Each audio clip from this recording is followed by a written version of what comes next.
Hello and welcome to Irresistible You, Ignite Your Passion and Purpose. I'm your host, Karen Seltz. I'm so grateful that you are here with me. This subject that we're going to cover tonight is near and dear to my heart. We are talking about how to stop seeking and start finding the divinity within. And I have quite a history with this subject. I spent much of my adult life looking outside of myself for things to fill me up, for things to make me happy, to be more enlightened, more peaceful, more wise. And it really held me back.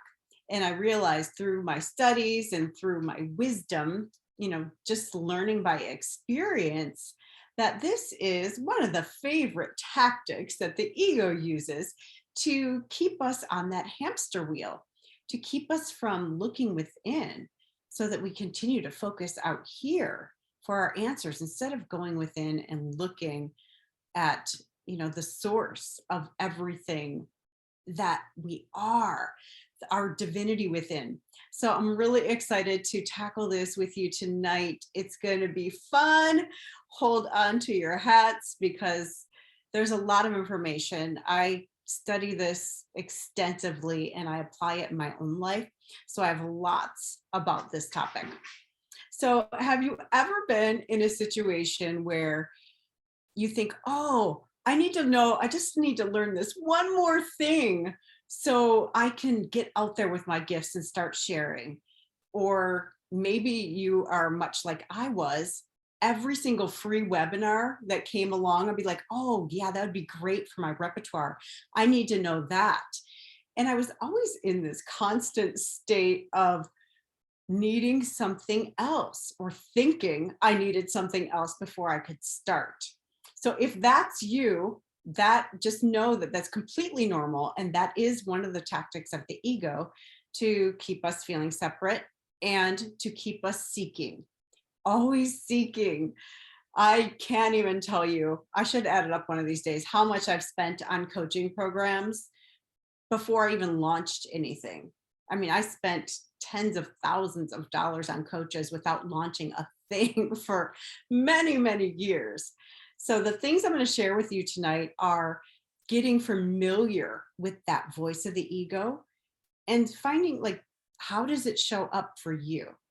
And I'm going to give you several ways that you can learn this. Also, I've put together for one of my coaching groups years ago a handout on identifying the voice of spirit, distinguishing it from the voice of ego. And then I like things to be easy. So I have ego versus spirit at a glance. So if you want those handouts, just shoot me a message and I'm happy to get them to you because they're really fun to look at and simplify things, because the ego is tricky, it's cunning, it's baffling. And the moment we think we have it figured out, it will switch tactics because it's wise to us. So we get to learn to play and say, oh, I see you, ego, I see you, because it will keep switching tactics. And yeah, we just get to laugh and have fun with it. Or we can say, we can resist and be angry and pissed off and all the things. I prefer to play these days. I spent way too much of my life being serious about everything except the things that I should have been serious about, right? So what I want to say first about the ego today is the ego speaks first and speaks loudest. So if you're sitting down, trying to get quiet, trying to figure something out, if you have this voice in your head that's going, la, la, la, who do you think you are? And it's loud, you can't hear anything else. That is the voice of the ego. The ego speaks first and it speaks loudest. So what I do when I have that going on is the thing that works the best for me personally is to do a mind dump. So I just write it all down like, okay, I hear you, just take dictation. All the crap that's in there, like rah, rah, rah, rah, rah, the voices that keep going. And when I get a clear space, then the quiet voice of spirit can come in. Then I can ask my questions. So what I would love for you to do is write down these 5 steps I'm going to give you tonight, like, because if you have fallen into this trap of seeking, looking outside of yourself, and it could be to a person, I also used to relationship hop. I thought that I had to be in a relationship in order to matter because I didn't feel like I was enough on my own. I didn't feel lovable. And I've been able to shift that by doing some of the things I'm going to share with you tonight. So it could be a person, it could be a thing, it could be exercise, it could be work, it could be programs, wisdom, knowledge, reading all the books, watching all the shows, joining all the webinars, things like that. So just know there's lots of different ways and shapes and forms that this can take. And I'm just going to share with you the ones that I've noticed in myself or in my clients. And you take the ones that fit and you're like, well, that's me. And oh, that's not me. Well, I don't have that one. That's good. And celebrate. If you don't have one of the ways, like you get to celebrate it. I'm like, okay, I'm not as messed up as I thought. You're not messed up at all. That's another trick of the ego, right? Thinking that you're messed up or you're not enough or you're not lovable. And one of the axioms that I come back to over and over that really just calms me down and it centers me is I am as I was created. So I'm no different than the day I was born. I'm made of the same thing. I am the same. I am perfectly innocent and lovable and loved and loving. I am pure love. And that never changes. And there's not a single thing that you could do or I could do to make myself any less lovable. There's not a single thing you could do or I could do to make myself any more lovable. We were just born that way. We were born lovable. It can never change, ever. And that gave me a lot of comfort because when I first heard that, I was doing some things that I was very ashamed of. And for me to hear, like, you can't change how lovable you are, I'm like, what? I don't have to earn it? That made no sense to me at all because I was raised in a way like, if you clean your room, I'll love you.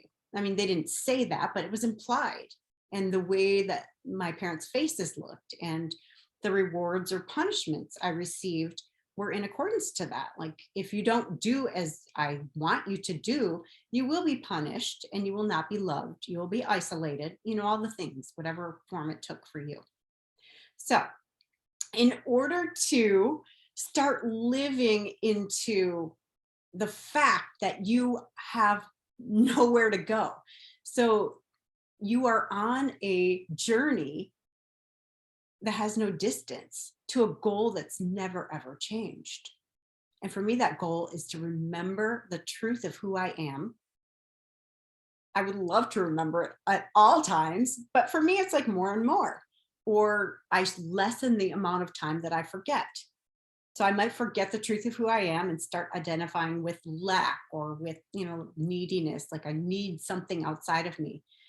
And I recognize it so much quicker now. And you can too. So it's a process. It doesn't happen overnight for most of us, for anybody that I know, really. So just be gentle with yourself as you learn these things and as you implement them. The number one thing that I believe that you need to do in order to start looking within and being divinely led and not falling victim to the ego voices. When the ego says, oh, take this course, it'll be great. And you're like, yeah, that sounds good. Because really, it's almost like an addiction. It's giving you those chemicals of, ooh, this next thing. And it's shiny object syndrome. It's not good for your brain either because it doesn't have time to focus. And when you join course after course or go to class after class, how much of the information that you've been presented with do you actually implement? Do you actually take on and really give it a fair chance of at least 21 days? Because it takes 21 to 28 days to learn a new habit. I mean, for me, I take like copious notes. I'm like, oh, this is awesome. And I never, ever look at those notes again, ever. And I have done a lot of classes. Can anybody relate to that? So for me, the number one thing is to create some time every single day to meditate. And for me, the meditation that I'm talking about is where you get quiet and you listen You listen, you ask for guidance and listen to what comes, which might start with the mind dump if you have like a lot of chatter going on. You can do this while walking. We do it in the Dr. Joe Dispenza community, where you just kind of close your eyes a little bit and you don't look at anything else. You don't take in external stimuli. You don't make eye contact with people. You don't smile at people. You just like are fixed. Your gaze is fixed and you walk with purpose. And maybe you have a mantra if you're doing a walking meditation, or maybe you're just talking to God. Maybe you're just saying, hey, I'm here for you. Let's spend this time together. What would you have me know? What would you have me do? What's my next step?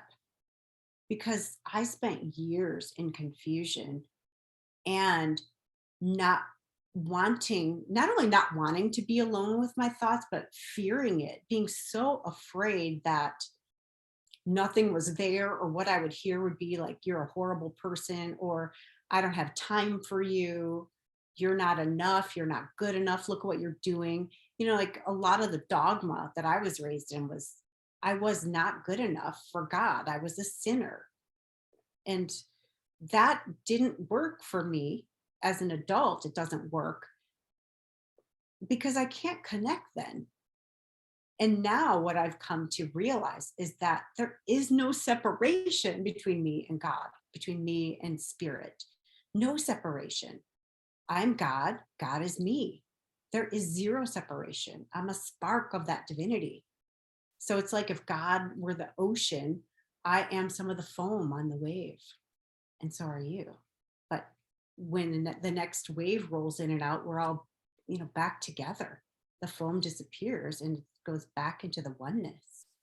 And I've experienced that through meditation. I've experienced that complete feeling of oneness. Like there is zero separation. We are the same, between me and God, between me and the ocean, between me and the sky and the birds and the people and the sand. And it was enlightening, I tell you. And that is available to everybody, to know your oneness and that you're not different. You're not better than anybody. You're not worse than anybody. We just are. We're all divine sparks, divine beings. So create some time to commune with God and ask for guidance and listen. Listen. What works for me is to take dictation again. Like I ask a question in my notebook and I write down the answer. And the answer is so beautiful. And the voice that comes through me is so divine. And the handout that I talked about talks about how to distinguish, okay, is the voice coming in? Is it really the voice of spirit, or is it the voice of ego? Because in the beginning, it can be difficult to discern.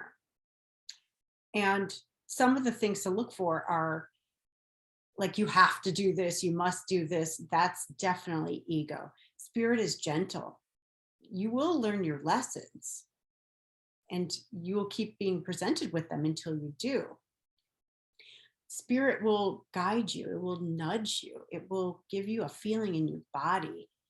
I remember once I was at church. This was a long time ago. And I was, I don't know what you call it. Like I was greeting people at the door and this woman started crying and she walked out of the church and I heard a voice like, go after her. So I like ran. I didn't even question it. I just ran. And she was so surprised. And she just cried. And I said, are you open to a hug? And she let me hold her. And then she just told me what was coming up for her. And I held space for her until she had, processed it. And then she came back in. And it was so beautiful, this moment that we shared together. And that's available to all of us if we don't say, oh gosh, what's she going to think? Or I'm going to look stupid, or I have a job to do at this door, whatever comes up in our human experience. That can come up for you. And we never know when we're going to be directed. Like sometimes I'll be directed to take a different road. One time I was driving in a not so nice area and I just heard turn here. I'm like, okay. And I turned and it was an alley and there was a homeless man sleeping there. And I'm like, okay, so it was like, give him some money. And I'm like, well, it's going to blow away. So I was trying to figure out how to give it to him because he was sleeping. And I was trying to put it like under his head, under his little shirt he was sleeping on. And he woke up and he was so scared. I scared this man. And I said, oh my gosh, I'm so sorry. And I said, I just wanted you to have this money. And then his face just softened and he got tears in his eyes. And he was so grateful. And for me, that spirit's working through me to provide for somebody. And we don't know when that's going to happen. So it's being open to that guidance, not questioning it. And you learn as you go.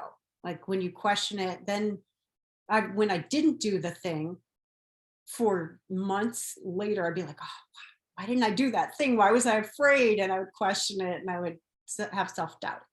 So just ask for guidance and be willing to do what you're directed to do, no matter how stupid it seems or how unlike you it seems. It is in somebody's best interest, yours and the person or whoever you're directed to do it for. And it's so beautiful, the exchange. It's so beautiful. The next thing is to be in integrity with your word 100% of the time. And a lot of times we have these nonverbal agreements with ourselves. And I love this example because, well, hopefully you can relate, but it's where I used to say, I'm only going to have one bite of ice cream. And I go to the freezer and I get a bite of ice cream. I go, sit down on the couch, start watching TV. I'm like, oh, I really want another bite. And I'd go back time after time after time. And I'm like, why didn't I just get a bowl? I would have eaten less ice cream and I wouldn't have broken my word to myself. So now if I say, I'm only going to have one bite of ice cream, I stop myself. I'm like, is that all you want, Karen? Is that all you want is one bite? And sometimes the answer is yes. Sometimes it's no. And so before I take a bite, I'm like, okay, well, how much do I really want? How much will satisfy me? And I get that amount. Maybe it's one bite, but maybe it's not. If I agree to one bite, guess how many bites I have? One. Because the moment I break my word to myself, my subconscious mind has got the clipboard and it's like, next time I make an agreement, it's like, sure, you're full of crap. You're not going to do it. You might as well not even try. Give up now. And that's the voice of the ego and the subconscious mind, because I've created an environment where I'm not to be trusted. I don't follow through on my word. So whatever you say you're going to do, either to somebody else, to yourself, out loud, or in your head, you follow through. You follow through. And if you know you can't do it, like say it comes out of your mouth and you're like, oh, I know for sure I'm not going to follow through on that. So let me renegotiate that. Just renegotiate the agreement. Don't be out of integrity with yourself because it degrades your self-confidence, your trust. Then you become indecisive. You just don't trust yourself and you can't make decisions. So it's really important to be in integrity with yourself. The third thing is to stretch yourself outside your comfort zone. Now, for me, it is really difficult for me to do this on my own. So I need people that I could say, hey, I'm getting stuck. I'm kind of in a rut. I'm not doing, anything outside of my normal. What would be something that you could challenge me to do in the next 24 to 48 hours? And they'll come up with something fun and scary as hell for me. And I'll be like, okay, I'll do it. And then they're like my cheerleader and we cheer each other on and we create, bigger and bigger comfort zones as we go. And it's amazing. It's so much fun to stretch outside your comfort zone, because here's what I found. Everything that you have is in here, inside your little comfort zone. Everything you want is outside of your comfort zone. The true you is courageous and bold and speaks her mind. It's not like this person sitting on the sidelines. That's the ego telling you, oh, if you do that, you're not safe. People are going to reject you. They're going to judge you. And the more we sit on the sidelines and don't act in integrity with our soul's calling, the more unsatisfied and unhappy we're going to be. And the more judgmental of others who are actually doing it, we will be, which is a kicker, right? Like we get angry when we see people doing the things we wish we could do. So go do the things. Grow a pair of ovaries and do the thing. Scare yourself. Do something that scares you every single day, even if it's a little, just out of your comfort zone, like hold the door for a stranger. That might be out of your comfort zone. It doesn't have to be huge. You don't have to go do a Facebook Live, but you can if that scares you a little. You want things that scare you a little bit while you're building that muscle. One of the things I did to stretch myself, because I've been doing this for so long, there is a building in downtown Phoenix that's old, and they have an elevator with a glass floor. And I'm like, I cannot walk on that because you could see right to the basement. It is so scary.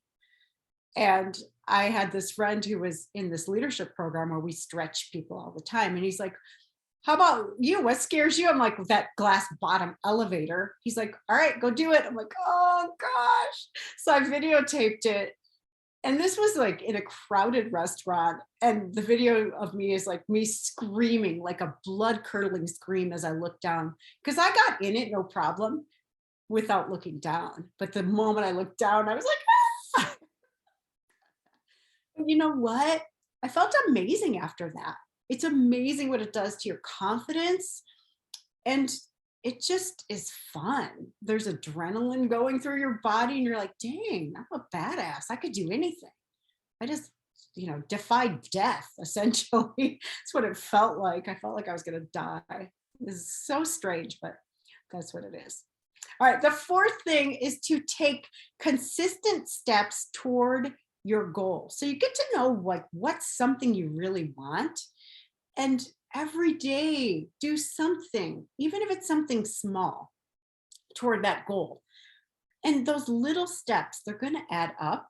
They also build your confidence, and they give you the sense of purpose. So it doesn't matter what it is. I recommend getting an accountability partner or buddy, because otherwise we are likely to just say, I'll do it tomorrow, which will put you out of integrity with your word also. We don't want that. So once a week, I like to say, okay, what are my top 3 targets and goals this week? First, it's like, what's my big project I'm working on? And what are 3 things I can do toward that this week? And then I break it down into daily goals. Like, okay, to get to those 3, how do I break it down daily into bite-sized tasks? And that way you're creating momentum towards something exciting that you really want. And how fun is that? It's amazing, because so many people get stuck in a rut and they're just like revolving around and around. They're being presented with the same lessons over and over, and they're like, when is this going to stop? Get off the merry-go-round. Choose to evolve, not revolve. It's fun. All right. The last thing that I have for you in my 5 steps is to use your voice with authenticity. And what is your unique stance on something? What's your position? Be vulnerable and share it with people, even if you're scared. Now, this also reminds me of one time I had this coach, and she said, what kind of people do you work with? And I said, well, I work with women that have been holding themselves back and blah, blah, blah, blah. And without missing a beat, she's like, well, where are you holding yourself back? And I'm like, like I knew it immediately. And it was in talking about my spiritual beliefs, because as a child, I was shamed for my beliefs. And so I grew up being really afraid to talk about them, especially publicly. Like one-on-one, I could have conversations with people. And I thought that my beliefs were really different from the norm in the United States, because I don't identify with any one religion. I identify as spiritual. And so I'm like, okay, well, I know what I get to do because I'm used to stretching. So I did a Facebook Live right after I got out of that call with the coach. And I said, I was terrified. And I said that, and I'd been doing Facebook Lives for many years. I said, you guys, I am so scared to tell you what I got to tell you today. But I feel like I have to, because otherwise I'm a fraud. So I just started talking, and you could see the fear in my eyes. And at that time, my Facebook lives were like, hey, this is Karen, like cheerleadery. And so here I was, just authentic, like raw, scared. You could see the fear in my eyes. And I said, and I called it like my spiritual coming out of the closet. And I just talked. And that Facebook Live got more engagement than any of my other ones, probably combined at that point. I had people DMing me. I had my friends texting me, and they were thanking me for using my voice, for being authentic, for saying what they've been afraid to say. Many people felt the same way. And if they didn't, they still had respect for me being willing to share it so vulnerably. So it does take a lot of courage. And I recommend you get some support if you're going to do something like that, like public. But start talking one-on-one with people. Tell them, what you think without judging their opinion, of course, but just tell them, like, for me, this is a really deep subject and it's important to me because, or, whatever, just start the conversation. And it's amazing what happens to us when we feel seen, accepted, and loved just the way we are. Even putting it out there, if people don't accept us, it still feels good. It feels in integrity with us, even though it's scary. And if you want to do something in public, just know everybody's not going to like you. And if you want to be an influencer, like you want to be an Oprah or Tony Robbins, not everyone's going to like you. And that's a price you get to be willing to pay to be seen, right? So practice, play with that. So create a daily meditation practice, be in integrity with your word, stretch outside your comfort zone, take consistent steps toward your end goal, and share your voice authentically because you deserve to be heard. Nobody else has your perspective. There's only one you. And if you would like support on your journey, I invite you to book a call with me. I haven't invited people to book calls in a long time. So what I offer is a possibilities call. So if you're like, you have stuff brewing in your mind, you're like, oh, I don't know what to do with this, I can help you crystallize it and figure out exactly what you want and create a plan to get you there. So if that sounds like you, just go to connectwithkaren.us. Connectwithkaren.us. Thank you so much for watching Irresistible You. I'll see you right here next week. Mwah!